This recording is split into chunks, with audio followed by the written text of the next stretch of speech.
सुप्रभात। Class 11th lesson number 5 का अगला अंश, घर की याद का जो अगला अंश है उसका अध्ययन आज हम लोग करेंगे। आज गीता पाठ करके दंड 260 करके खूब मुगदर हिला लेकर मूठ उनकी मिला लेकर, जबकि नीचे आए होंगे नैन जल से छाए होंगे। हाय पानी गिर रहा है, नज़र घर में तिर रहा है। 4 भाई 4 बहनें, भुजा भाई प्यार बहनें, खेलते या खड़े होंगे नज़र उनको पड़े होंगे। पिताजी जिनको बुढ़ापा एक क्षण भी नहीं व्यापा, रो पड़े होंगे बराबर 5वें का नाम लेकर। यहाँ कवि ने कारावास के दौरान सावन के महीने में बरसते पानी को देखकर अपने स्नेहिल पिता का स्मरण करते हुए कहा है कि आज लगातार वर्षा की झड़ी लगी हुई है और पिताजी मुझे याद कर रहे होंगे। हमेशा की तरह उन्होंने अपनी दिनचर्या आरंभ करके गीता का पाठ किया होगा। उसके बाद कहने का तात्पर्य यह है कि कवि के पिताजी सुबह उठ करके अपनी दिनचर्या का आरंभ गीता पाठ से करते थे और उसके बाद 260 बार दंड बैठक लगाए होंगे।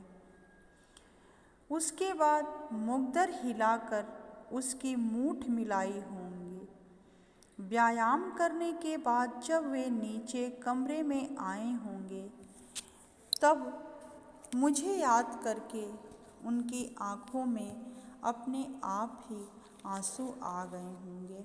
यानी कि 5वें का नाम लेकर के, यानी कि कवि का नाम लेते ही उनके आँख में अपने आप आंसू आ गए होंगे। अपने पिता को याद करके कवि इतने भाव विह्वल हो गए हैं कि बार बार बरसते हुए पानी को देखते और घर को याद करके व्याकुल हो जाते हैं। बार बार घर और पिता का चेहरा उनके सामने घूम रहा था।